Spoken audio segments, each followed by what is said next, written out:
Hola, ¿cómo están? ¿Qué tal? Muy buenas con todos mis hermanos y amigos que me ven a través de este video. Aquí nuevamente su hermano y amigo Samuel Asto. Recuerden muy bien que estoy haciendo estos videos para darles su dosis de palabra del Señor, historias bíblicas y otros temas relacionados con la palabra del Señor, obviamente, ¿no?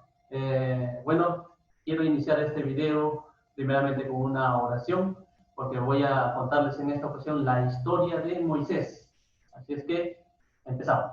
Amado Padre Celestial, te doy gracias por todo tu amor, toda tu gracia, Señor, que tú tienes con todos y cada uno de nosotros, Señor. Te pedimos, Padre, en esta hora que abras nuestro entendimiento, me ayudes, Señor, a mí también a que yo pueda hablar tu palabra, Señor, y no pueda, Señor, quitar nada de lo que está en tu palabra, Señor, pueda hablar lo que es correcto, lo que es la verdad, Señor, y pueda llegar a la vida y ser bendición, Padre, para mis hermanos y hermanas y las personas que me ven, Padre. En el nombre de Jesús bendice este video. Voy a iniciar, Señor. Gracias. Amén. Amén. Bueno, queridos amigos y amigas, vamos a empezar. La historia de Moisés es una historia tremenda. ¿Por qué? Porque primeramente Moisés es uno de los grandes profetas del Señor, reconocidos en el pueblo judío, más que nada en los tiempos de Jesús, como uno de los mejores prácticamente. Sino por decir que es el primer profeta que hubo, el primer más grande profeta que hubo, la Biblia lo reconoce así. Y bueno, para serles sincero, de verdad, todos sabemos la historia de Moisés, de verdad, hay películas, hay series, hay películas animadas, ahorita hay una serie, por ejemplo, Los 10 Mandamientos, que se está transmitiendo hasta ahora, la gran película de Charlton Heston, ¿no? De Los 10 Mandamientos, es esa tremenda película, pero mayormente los cristianos conocemos a Moisés porque todos sabemos, ¿no? Desde la escuela dominical nos enseñaron, ¿no? ¿Quién abrió el mar rojo? No fue Moisés a través del Señor, no, el Señor, ¿no? Lo hizo a través de Moisés, ¿no? Y bueno, vamos a verlo y a corroborarlo con la palabra del Señor, ¿no? ¿Quién es Moisés, primeramente? Moisés dice que es un hijo de una esclava. En el Éxodo capítulo 1, primeramente se nos revela de que el pueblo de Israel está en esclavitud. A partir cuando entramos desde el libro de Génesis al Éxodo, el pueblo de Israel entró en una esclavitud de 400 años, si no me equivoco, y es ahí donde empieza la historia de Moisés, porque en el capítulo 2 se revela el nacimiento de Moisés, pero en ese tiempo no tenía un nombre, porque había pasado una situación horrible prácticamente. El faraón de aquella época, para poder controlar la población de los esclavos israelitas que se estaban multiplicando como conejos, como dicen, decidió mandar a matar a todos los niños, a todas las criaturas, a todos los recién nacidos de los esclavos, ¿no? Pero su mamá, en un afán de protección, como toda madre lo hace, lo escondió por 3 meses, dice. Pero según el niño iba creciendo, iba agarrando más fuerza y lloraba con más fuerzas. Para su mamá se le fue imposible ocultarlo. Y para poder esconderlo, para poder seguir escondiéndolo y salvarlo de alguna manera, hizo agarró un cesto, lo pintó de brea, lo hizo como un tipo de botecito, puso ahí al niño y el cesto lo puso junto a unos matorrales en el río Nilo. Y recuerden que el río Nilo es un río prácticamente sagrado para los egipcios. Y en esta ocasión empieza ahí la historia de Moisés, ¿no? Ahí todavía no tenía su nombre, porque su mamá no le pone este nombre de Moisés. Es un detalle muy importante, ¿no? Moisés era ya prácticamente el tercer hermano después de Aarón y después de, si no me equivoco, su hermana María. Eh, dice la palabra del Señor que cuando Moisés estuvo en ese cesto, cuando estaba pequeñito, fue encontrado, fue visto por la hija del faraón, pero la hija del faraón mandó a una criada a ver qué cosa era ese cesto, porque estaba tapadito, estaba tapado. Y en ese caso, cuando comienza a acercarse, todo esto nos revela en el capítulo número 2, toda esta historia pasa en el capítulo número 2 del Éxodo. eh, Cuando destapa el cesto ve a un niño y al toque se da cuenta que era un niño de los esclavos, pero Dios pone en el corazón de esta princesa, que era la hija del faraón, y esta princesa, compasión por este bebé. Y en ese instante, como su hermana María estaba cerca, estaba que vigilaba al pequeño niño Moisés, se le acerca a la princesa y le dice, señora, ¿no desea que yo llame a una criada para que le pueda criar al niño en su reemplazo, ¿no? Ya que había visto que lo quería adoptar? Y le pareció bien la idea y llamó a su misma madre, ¿no? Obviamente. Y la princesa le dice a su madre, pues sin saber qué es lo que era su madre, le dice, ¿sabes qué? Críame a ese niño hasta que crezca, hasta que sea despetado y yo te voy a pagar. Y prácticamente hizo su mismo trabajo de madre, pero esta vez lo hizo pagada, ¿no? Y después, al cabo de 3 años, si no me equivoco, es donde ya comienza Moisés a vivir en el palacio y a vivir bajo los lujos de los faraones prácticamente, ¿no? De la autoridad, ¿no? Prácticamente del faraón, porque era prácticamente un hijastro, un hijo adoptivo de la princesa, ¿no? Pero de igual manera Moisés no había olvidado sus raíces, dice la palabra de Dios que en un momento, todo esto está en el capítulo número 2 por si acaso, en algún momento dado que cuando ya Moisés crece, se encuentra con una situación inusual donde visita su pueblo, pero hay un capataz egipcio que está maltratando a puro látigo limpio, está prácticamente golpeando en el suelo a uno de sus hermanos. Y él, sintiéndose del pueblo de Israel, sabiendo muy bien sus raíces, lo que hizo fue defenderlo, pero llegó a matar a este egipcio. Y al ocultar, supongo, este asesinato, el cuerpo de este egipcio, pensó que nadie lo había visto. Y en otra ocasión, vio que dos esclavos israelitas estaban peleando y él se acerca para ser mediador. ¿Qué pasa? ¿Por qué maltratas a tu hermano? Le pregunta al otro y el otro le responde, ¿qué pasa? ¿Qué me vas a hacer tú? ¿Quién te puso por mi jefe? Le comienza a refutar y le dice, ¿qué acaso piensas matarme como el egipcio ese que mataste? Y pucha, ahí es donde todo el mundo se le vino encima a Moisés y comenzó a sospechar y a decir, entonces ya me fue descubierto este asesinato, entonces mejor me voy. Y ni corto ni perezoso se fue, pues, se fue.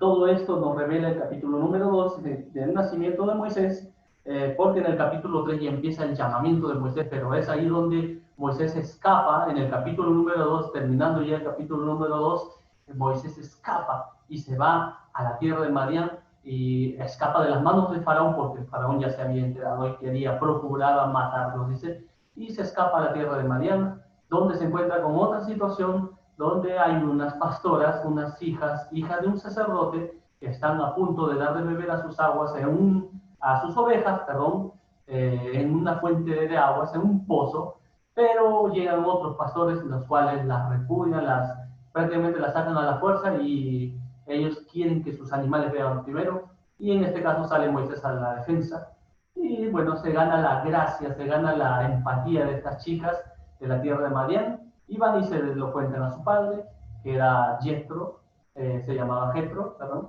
y este hombre le dice, ¿por qué no le invitan? Este hombre, este varón egipcio que les defendió, ¿por qué no le invitan? Era un hombre muy amable, ¿verdad? Y bueno, pasó esto, lo siguiente, que Moisés viene, prácticamente se instaló ahí, se ganó la gracia de este sacerdote de Madián que era Jethro, y prácticamente le dio por mujer a una de sus hijas, llamada Séfora. Es ahí donde él tiene un hijo, el cual pone por nombre Gerson, creo que significa forastero o de otra tierra, y es ahí donde él forma su familia y comienza a vivir ahí. En el capítulo número 3 ya tenemos el llamamiento de Moisés, pero es aquí también donde Dios llama de una manera inusual a Moisés, donde está él en el monte de Horeb, si no me equivoco, o en el monte de Sinaí, está él pastoreando sus ovejas y en ese tramo ve una zarza ardiendo. Dice que ve una zarza que era una de las plantas comunes de por ahí, que estaba verde, pero estaba en fuego. Y eso era algo imposible en esos momentos, ¿no? Y a él se maravilla de esto y dice, me voy a acercar y ver qué está pasando. En ese caso, y en esa ocasión escucha una voz que dice, Moisés, Moisés, y él se asusta y comienza a decir, ¿qué pasa? ¿Quién es? Y le dice, ¿sabes qué? Quítate el calzado de tus pies porque el lugar donde estás, santo era el mismísimo Dios, Jehová, Dios de los ejércitos, quien estaba hablando, estaba haciendo el llamado a Moisés, ¿no? Porque sabía el potencial y quería manifestarse a su pueblo, porque su pueblo había clamado durante mucho tiempo para su libertad. Y es ahí donde Dios le dice, ¿sabes qué? Moisés, yo te he elegido para que vayas a liberar a mi pueblo, para que vayas a Faraón, para que lo confrontes, para que tú puedas hacer grandes obras y señales por medio de mi nombre. Pero Moisés, ni corto ni perezoso, sabía muy bien que allá querían matarlo, lo estaban buscando por asesinato. Y él, con ese miedo que tenía, comenzó a dar excusas de que yo no sé, no puedo, no me van a creer y tantas cosas más. Y Dios le da señales y maravillas. Él tenía una vara en su mano, por ejemplo, y hizo que Dios en su delante que se convirtiera en serpiente, en culebra, y nuevamente volvió a ser un bastón. Otra señal que le dio del poder de Dios mismo, que metiera su mano dentro de su seno, dice, y cuando sacó su mano estaba lleno de lepra, y cuando volvió a meterla de nuevo y lo volvió a sacar, dice, su mano estaba nuevecita, como si fuera la piel de un bebé. Y después de eso, Moisés, a pesar de esas señales, seguía dando excusas, y le dice, si tú me mandas y me preguntan, ¿quién te ha enviado? ¿No? ¿Quién es ese Dios que te envió? Y Dios ahí es donde nos revela a todos prácticamente a través de su palabra, nos dice que yo soy el que soy. Dile, yo soy te ha enviado. Él, su nombre de Dios es el gran yo soy, ¿no? Es ahí donde le revela, dice, ahí es donde ellos te van a creer. Y aparte de hacer estas señales y maravillas, entonces vas a tú a demostrar que tú has sido enviado de mi parte prácticamente. Pero Moisés seguía dando unas excusas terribles, de verdad, para mí ya eran algo ya prácticamente unas excusas inexcusables prácticamente, pero Dios en su misericordia le dice, ¿sabes qué? Ya tu hermano ahora no te va a acompañar, ya, para que no te sientas solo, tu hermano te va a acompañar. Eso pasa en el capítulo número 3, que estamos en el llamamiento de Moisés, y bueno, se acerca donde el pueblo de Israel regresa a Egipto junto con su familia, y bueno, es ahí donde todos lo reciben, los ancianos del pueblo de Israel lo reciben, los líderes, y se dan cuenta que él de verdad ha sido enviado por de parte de Dios, y Dios le demuestra las grandes señales a todos ahí mismo, y comienzan a adorar a Dios porque sabían que sus oraciones de tanto tiempo habían sido escuchadas. Gracias al Señor, de verdad, agradecieron y adoraron, dice el Señor. Y en el capítulo número 5 ya es donde Moisés se presenta por primera vez ante Faraón. Es aquí donde Moisés ya comienza a confrontar a Faraón en nombre de Jehová, Dios de los ejércitos.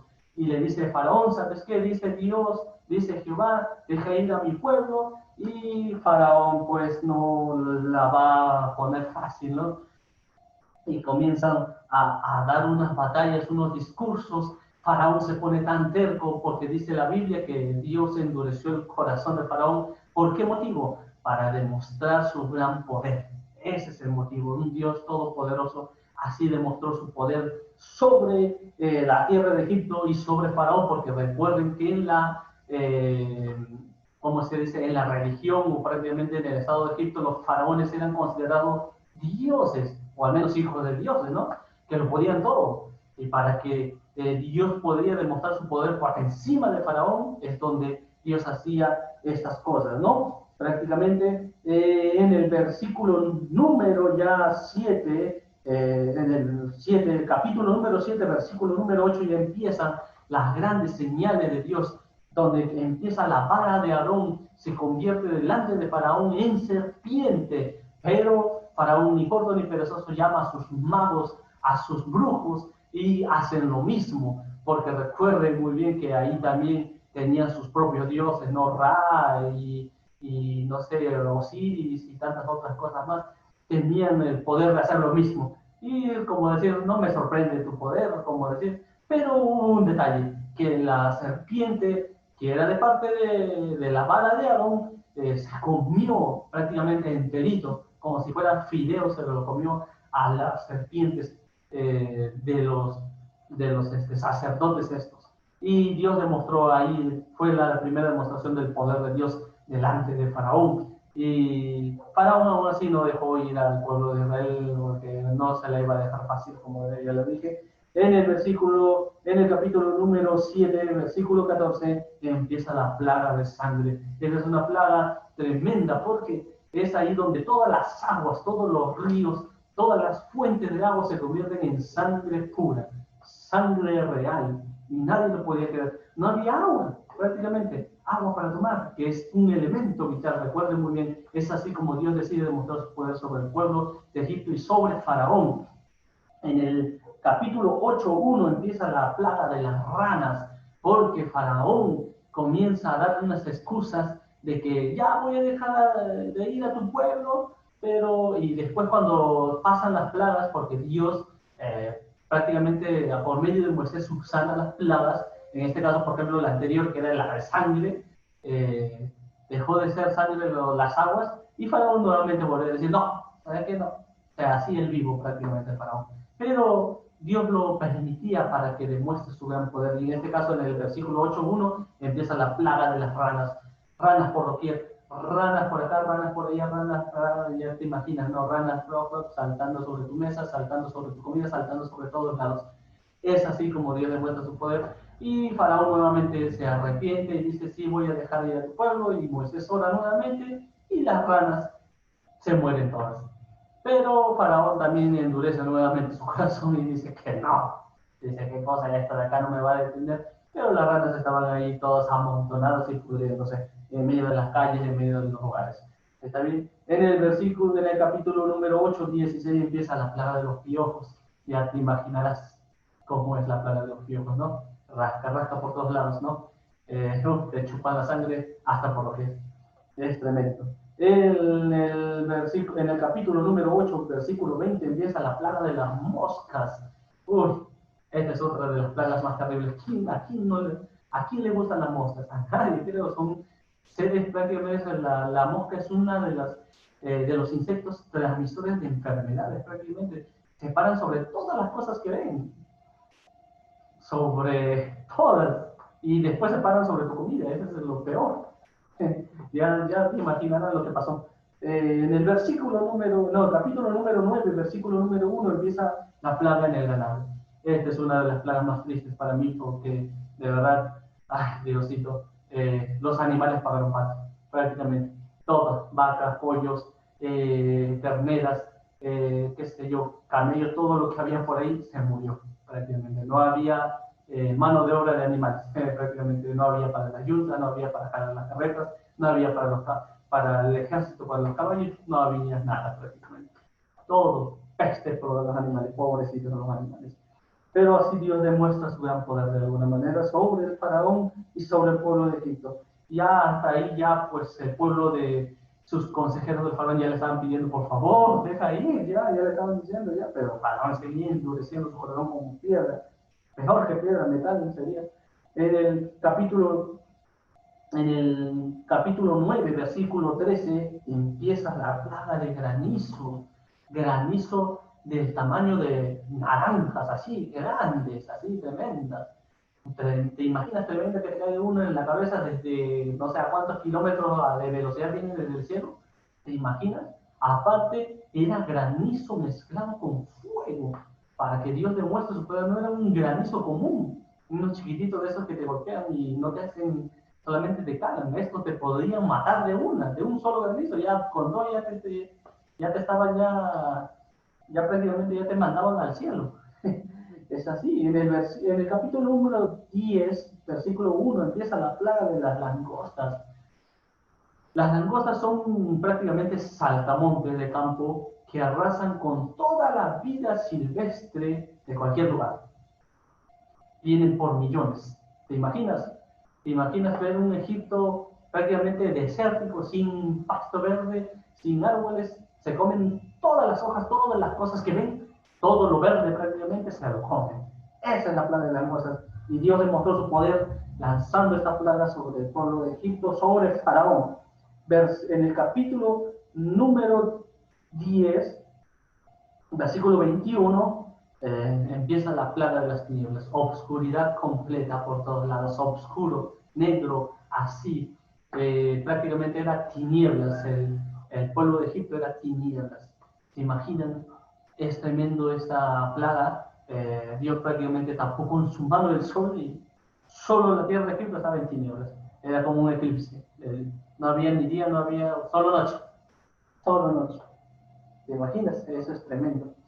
En el versículo, en el capítulo número 11, versículo 29, empieza la plaga. Esta es una de las plagas, ya bueno, no es una plaga, prácticamente ya es una sentencia prácticamente para que ya Faraón dé su brazo a torcer la muerte de los primogénitos. Son 10 plagas, ya pasamos, esta es la última, la décima. La muerte de los primogénitos marcó un hito prácticamente en todo lugar. Es ahí donde se celebra la primera Pascua en el pueblo de Israel, a pesar de ser esclavos ahí, y es donde marcan sus puertas con sangre de un animal puro, ¿no? En este caso un cordero, marcan sus puertas para que el ángel de la muerte no pase y no mate también tanto a los primogénitos de los israelitas, ¿no? Pero el pueblo de Egipto sí sufrió grandes bajas. Y en este caso el hijo del faraón, el primogénito, murió. Y es ahí donde Faraón ya da su brazo a torcer, porque recuerde muy bien que el reinado prácticamente de los egipcios, en este caso el Faraón, era familiar, ¿no? El hijo era el que lo sucedía. Pero habiendo muerto su primogénito, ya Faraón ya no le interesaba nada, prácticamente su corazón se quebró. El corazón de piedra que tenía. Y dijo, ¿saben qué? Largo, váyanse. Y el pueblo de Israel se alistó, e incluso los egipcios ya no los querían ver, tanto así que les daban, dice, tesoros, les daban, prácticamente les daban todo, les pagaban para que se vayan, prácticamente les pagaban con oro, con joyas, con todo, se fueron bien cargaditos, bueno. Y es ahí donde Dios demuestra también su amor, su poder. El pueblo de Israel se regocijó tremendamente y dice que había en pleno camino hacia el Mar Rojo, estaban dirigiéndose al desierto de Canaán, pero estaban dirigiéndose en dirección hacia el Mar Rojo, guiados por una nube, dice, de fuego de noche y una nube que les tapaba, les daba sombra de día. Dios es bueno y tan maravilloso para cubrir a todo un pueblo tremendo, de ver una nube santa, se imaginan. Y Dios así comienza a demostrar su gran poder. En el capítulo número 14, versículo 1, Israel es donde empieza a cruzar el Mar Rojo, pero antes de eso es donde Faraón y su terquedad comienzan de nuevo a jugarle una mala pasada. Comienza a reunir su ejército y dice, ¿qué? Estuve loco en un momento, voy a ir a recuperar a mi gente, a mis esclavos, ¿cómo es posible? Y se va con todo su ejército. Pues se fue con todo su ejército, pero Dios comenzó a intervenir ahí a través de Moisés. El pueblo de Israel, viendo que Faraón venía, se acercaba con todo su ejército para matarlos prácticamente, comenzó a reclamar a Moisés: ¿qué pasó, Moisés? Nos has traído aquí a la orilla de este gran mar. Era un mar inmenso de kilómetros y kilómetros para morir. Y es donde Moisés también comienza a decirle a Dios: Dios, ¿qué pasó? Y es donde Dios le dice: ¿sabes qué? Voy a demostrar mi poder. Y levanta tu mano, toca las aguas y ¡pum! Se levantó las aguas, se separaron en dos y hubo un camino para que puedan cruzar. Todo el pueblo de Israel terminó de cruzar, viendo el asombroso poder de Dios, y es ahí donde Faraón también decide cruzar, pero Dios lo sentencia, ¿no? Todas las aguas regresaron a su lugar, todo el ejército de Faraón murió en ese lugar prácticamente, y el pueblo de Israel estuvo ya a salvo al otro lado y se regocijaron en la presencia del Señor, dice, ¿no? Dios, a partir de eso, comienza a hacer milagros y prodigios tremendos a través de Moisés, este gran profeta del Señor, ¿no? Es donde el pueblo ya se ve y comienza a entrar en un lugar desértico, un lugar donde no hay pasto, no hay agua, pero dice, en un momento se les acaban los alimentos, y es donde comienzan a reclamar, ¿no? También otra vez a reclamar a Moisés: ¿qué pasó, Moisés? ¿De dónde vamos a cosechar? ¿Dónde vamos a sembrar? ¿Dónde nos está llevando? Dios y Moisés, como siempre, consultando con el Señor, y el Señor le dice: ¿sabes qué? Voy a lanzar una semilla especial para que ustedes puedan comer, donde envía el maná del cielo. En el capítulo 16, versículo 1, es donde Dios envía el maná del cielo un maná. Dice que el maná del cielo era una semilla especial que tenía un sabor exquisito, era único, se podía moler, se podía hacer varias cosas con esta semilla del cielo. Era una única semilla donde Dios dio alimento a sus hijos, ¿no? Una semilla especial. Israel en Sinaí, en el versículo 19, estos son los hechos más importantes de Moisés, es donde Moisés, en el capítulo 19, donde Moisés llega junto con el pueblo de Israel al monte de Sinaí, el monte del Señor, y es donde Dios le da una orden a Moisés, le dice, sube para que pueda darte instrucciones y leyes para que este pueblo pueda saber qué hacer en ciertas situaciones, ¿no? Todas las naciones tienen leyes hasta este momento, es ahí donde Dios dio leyes específicas a su pueblo, ¿no? Es ahí donde Moisés sube por 40 días y 40 noches al monte de Sinaí, pero en ese tramo de que Dios le está dando las instrucciones y los estatutos, los 10 mandamientos, los conocidos 10 mandamientos, es donde el pueblo de Israel comienza a decir que Moisés posiblemente ya esté muerto, porque no había en aquel tiempo quizás hombre o mujer que esté sin comer más de un mes, prácticamente son más de 30 días, 40 días y 40 noches. En el versículo 32 del Éxodo es donde cometen un grave error por mí y involucrando a Aarón, el hermano de Moisés, ¿no? Uno de los primeros sacerdotes prácticamente, es donde comienzan a recolectar una gran cantidad de oro, de joyas, de más que nada de utensilios de oro, y donde lo funden y sale un becerro de oro, y ellos con el afán de adorar, querían ver algo que adorar. Ellos supuestamente lo estaban haciendo con la intención de adorar a Dios, pero a Dios no le agradó nada de esto. Es donde Moisés desciende y se ve con toda esta situación. Y es donde Moisés baja y les recrimina, ¿qué han hecho? ¿Qué pasó? Esto no se debe hacer, ustedes no deben hacer esto. ¿Qué es lo que pasa? Por favor. Les recrimina, comienza, tumbó ese cordero, ese becerro de oro, lo molió, dice, lo hizo polvo y lo dio de beber, dice, en vasos de agua a todos y cada uno de ellos, de los que estuvieron involucrados en esta idolatría prácticamente. La idolatría es algo abominable ante el Señor, ante nuestro Dios. Recuerden eso muy bien. Y bueno, pasaron muchos hechos y muchas cosas. Recuerden muy bien que la historia de Moisés está escrita en los libros de Éxodo, Levítico, Números y Deuteronomio, en estos 4 últimos libros del Pentateuco, de los primeros 4, prácticamente el Éxodo, Levítico, Números, Deuteronomio son ya prácticamente los 4 últimos libros del Pentateuco, muy aparte del Génesis, del principio. Es ahí donde está escrita toda la historia de Moisés. En el Levítico, por ejemplo, que trata prácticamente de los reglamentos para los sacerdotes, ¿no? Reglamentos, requisitos para los cultos, fiestas religiosas y leyes de reformas de vida, ¿no? De formas de vivir, de todas esas cosas, ¿no? Hay más que nada se ven todas las leyes que Dios le dio en el monte de Sinaí. Es ahí donde Moisés le comienza a dar esas leyes, a explicar a todo el pueblo de Israel, ¿no? Las leyes. En el Números, en el libro de Números es donde Dios comienza a hacer, por medio de Moisés, censos, comienza a censar al pueblo en Sinaí, en Moab, comienzan a ocurrir sucesos prácticamente ocurridos en el desierto, como por ejemplo, ¿cuál? Las celebraciones de la Pascua. Dios envía, dice, que en algún momento también los hijos de Israel piden carne, ¿no? Piden carne, ¿no? En el versículo 11 de Números, comienzan a decir, ¿sabes qué? Ya estamos cansados del maná, que ya nos aburre, y ¿sabes qué? Allá en Egipto había carne, acá no hay nada, y se quejan, como todos quejosos siempre. Pero Dios dice, ¿sabes qué?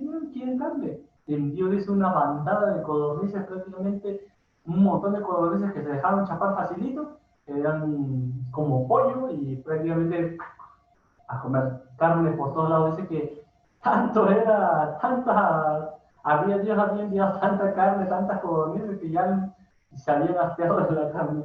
Es así, ¿no? Porque lo piden mal, ¿no? Es así.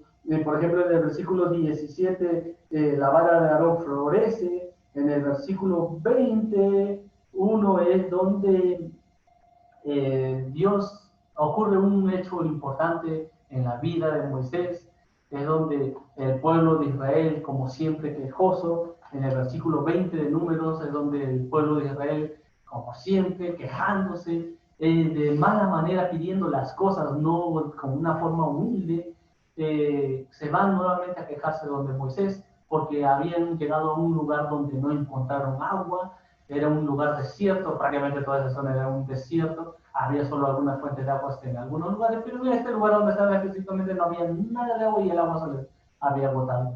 Y comienzan a quejarse con Moisés y contra Dios, obviamente, que para qué nos has traído aquí, que aquí vamos a morir, que aquí vamos, no hay nada, que bla, bla, bla, y donde Dios le dice a Moisés, cuando Moisés consulta con Dios, Dios le dice que hable a la peña.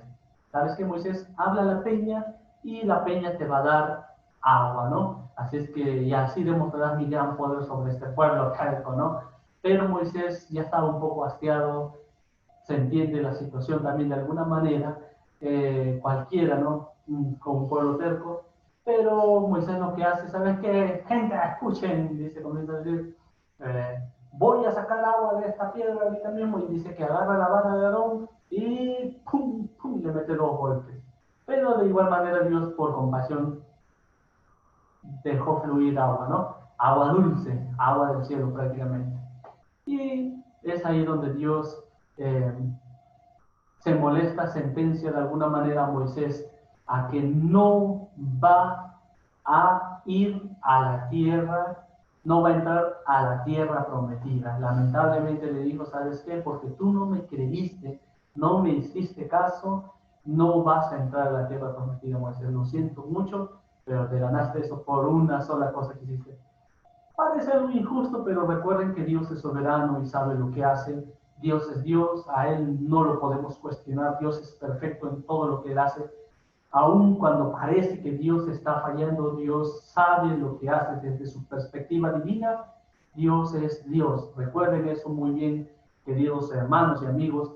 Yo sé que quizás para algunos de nosotros, en muchas situaciones distintas es difícil, Dios, ¿por qué me pasa esto? ¿O por qué me está permitiendo que me pase esto? Pero Dios sabe lo que hace, tan solo ya lo entenderemos en algún momento las situaciones que estamos pasando. Y lo mismo lo programamos, es como pueden ver acá en el números 20, es así, donde pasa, ¿no? Pero me estaba olvidando de algo también de mencionar, donde prácticamente es donde Moisés decide enviarlo a reconocer la tierra de Canaán en el versículo 13, ¿no? Antes de que ocurra estos eventos, este hecho que ya les conté, en el versículo número 13 es donde Moisés, perdón, designa 12 espías para que puedan estudiar la tierra de Canaán, ¿no? O sea, la tierra prometida, donde estaban entrando para poder tomar posesión, porque había,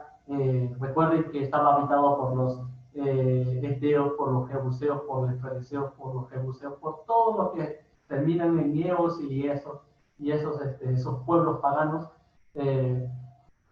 Envía espías y entre ellos envía a 2 espías de confianza. Uno de ellos era su mano derecha, Josué, el cual ya conté su historia en otro video, y el otro era Caleb, su amigazo.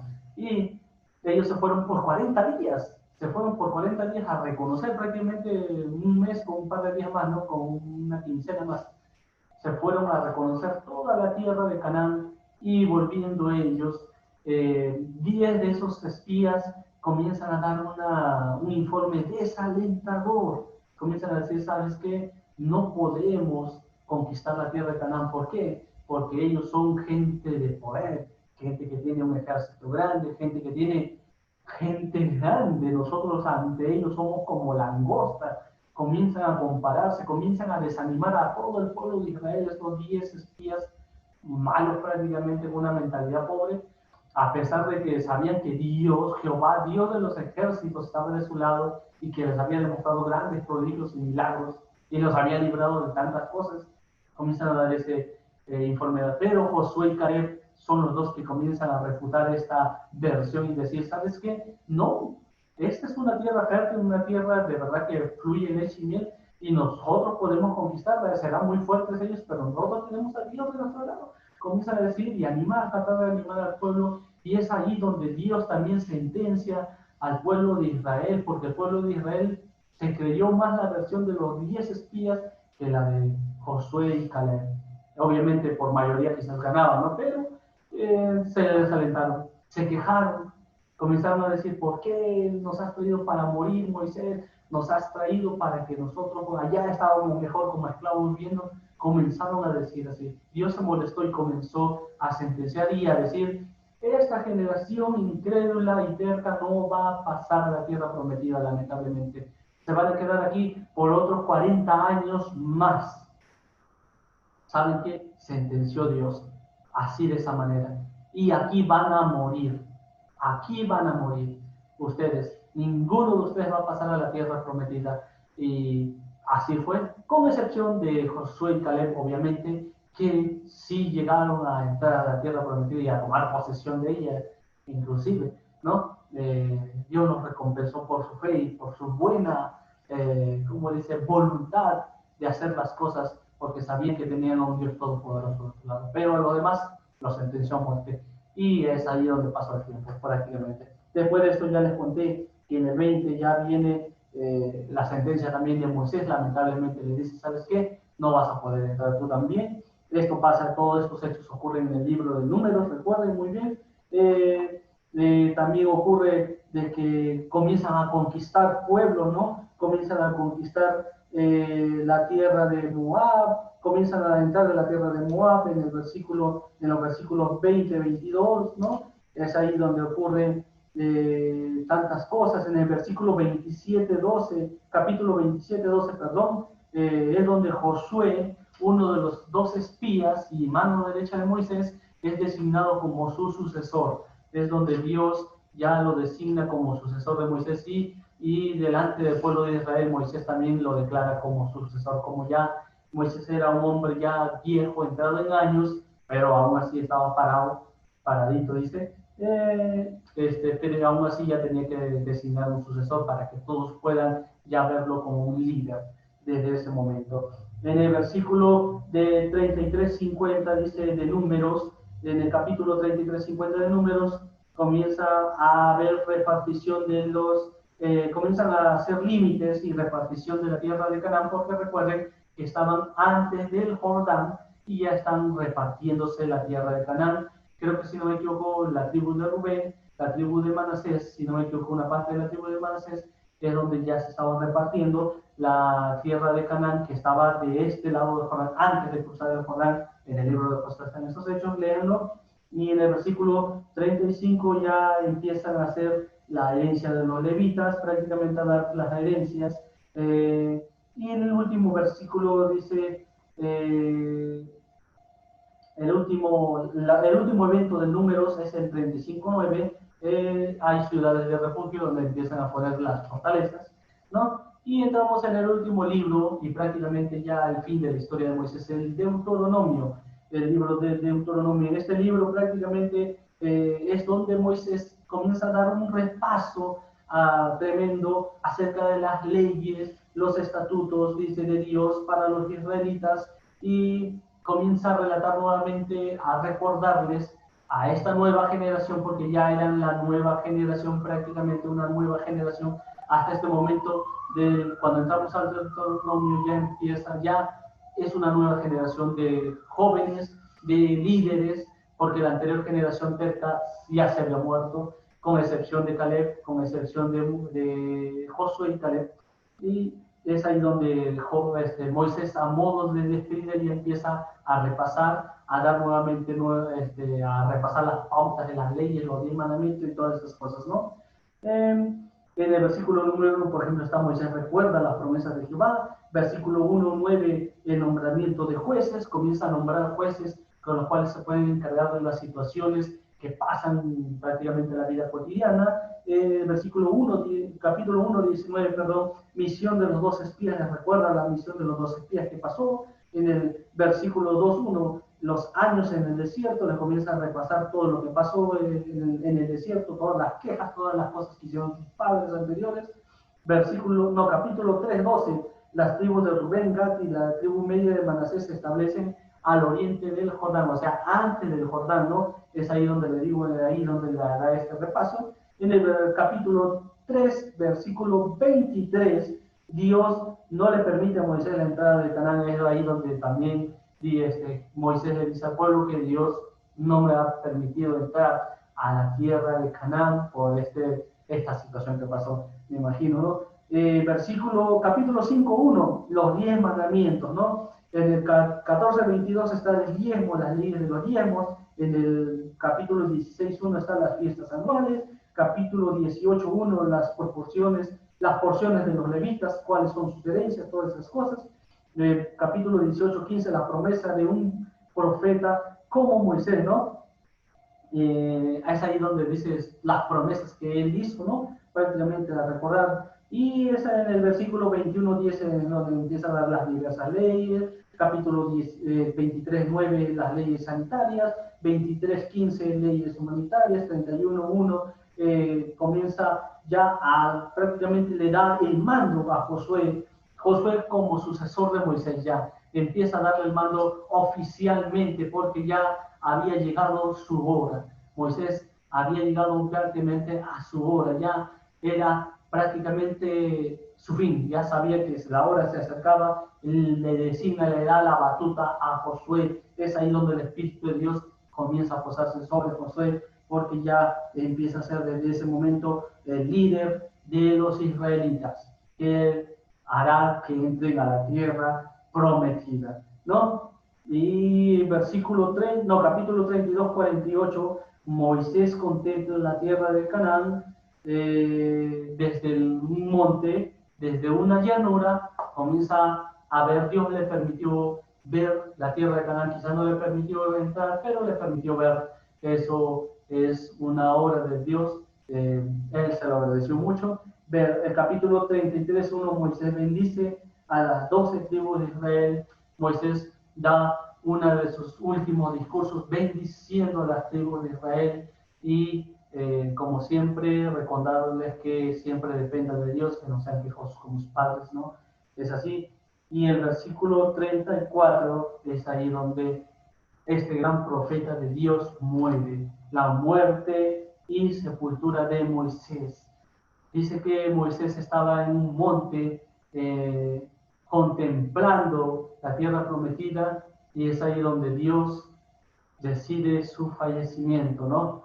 Pero dice que Moisés, un gran profeta, es ahí donde quiero leer esta parte. Yo sé que quizás ya estoy divagando de más, pero quiero leer esta parte donde dice la muerte de Moisés. Dice, por ejemplo, en el capítulo 34, como le dije, y 5 dice, y murió Moisés, siervo de Jehová, en la tierra de Moab, conforme a lo dicho por Jehová, ¿no? Conforme a lo dicho por Jehová. Dice, y lo enterró en el valle, Jehová, en el capítulo 6, capítulo 34, versículo 6, y lo enterró en el valle, en la tierra de Moab, enfrente de Bet-peor, y ninguno conoce su lugar de entierro hasta hoy, dice. Es así. Pero dice en el versículo 7 del 34, capítulo 34, era Moisés de edad de 120 años, dice. Es algo tremendo, una edad en la cual era la edad límite que Dios ya había establecido antes, ¿no? Que los hombres van a vivir máximo con 120 años, de ahí no van a pasar. Era la edad de 120 años, dice, y cuando murió, sus ojos nunca se oscurecieron, sus ojos estaban 20 hasta el final de sus días, prácticamente, ¿no? Ni perdió su vigor, jamás, ¿no? Dice, estaba bien paradito Moisés, dice, bien musculoso, dice, prácticamente. Eso es, se trata del vigor, prácticamente, ¿no? Él siempre estaba parado de pie para cualquier cosa, ¿no? Es así. Y es ahí donde en el versículo 8 dice, lloraron los hijos de Israel a Moisés, en los campos de Moab, 30 días le dieron de duelo prácticamente, y Josué en el versículo número 9 de 33 al 34, dice Josué hijo de Nun fue lleno del espíritu de sabiduría porque Moisés había puesto sus manos sobre él, dice, ¿no? Y versículo número 10 dice, nunca más se levantó un profeta, dice, como en Israel como Moisés, a quien haya conocido a Jehová cara a cara. Recuerden que cuando estuvo en el monte de Sinaí, él habló con Dios cara a cara. No hubo otro ser, otro profeta, nadie quien haya hecho esto, ¿no? Obviamente, ¿no? Él hablaba como si fuera un amigo, un pana, un compadre, un amigazo, todo, ¿no? Dice en el versículo 11, nadie como él en todas, dice, nadie hubo como él que hizo tantas señales y prodigios que Jehová le envió a hacer en la tierra de Egipto, dice, a Faraón y a todos sus siervos en toda su tierra. Y en el versículo, capítulo 34, versículo 12, el último versículo del libro de Deuteronomio, el final de Moisés, dice, y el gran poder y en los hechos grandiosos y terribles que Moisés hizo a la vista de todo Israel. Esto es tremendo, queridos hermanos y hermanas. Es un gran profeta de Dios, es tremendo Moisés, gran profeta de Dios. Así que si tu nombre es Moisés, siéntete honrado, ¿no? Y también debes hacer prodigios y señales, ¿no? Queridos hermanos, de verdad hemos llegado al final de este video y espero que no me haya extendido mucho, pero espero que haya sido de bendición para ti, para todas las personas que lo ven. Recuerden que pueden seguirme en mis redes sociales, estoy en Facebook, estoy en YouTube, también a través del Spotify voy a estar subiendo este video en forma de audio para que todos puedan oír y así aprender la palabra de Dios. Recuerden, bendiciones con todos mis hermanos y hermanas, nos gozamos todos en el Señor. Amén.